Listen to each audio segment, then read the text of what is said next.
I will show you how to make an iced coffee, a very special iced coffee. Iced coffee alla Parino. It is named after my dad.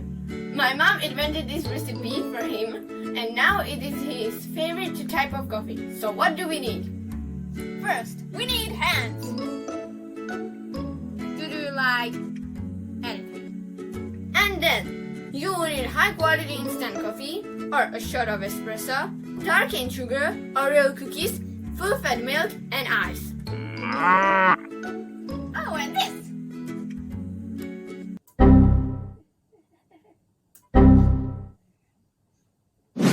So now...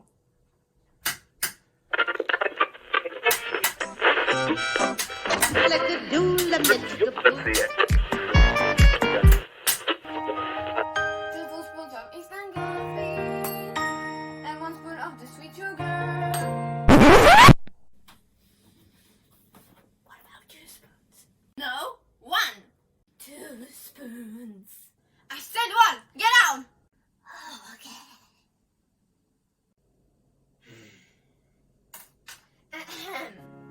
Oreo, Oreo, you can choose from any kinds.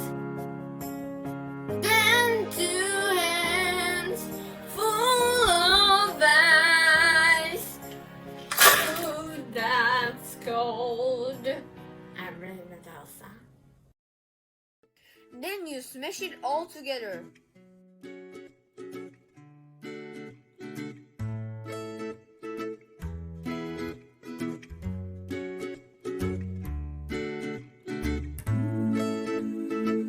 Add around 420 milliliters of milk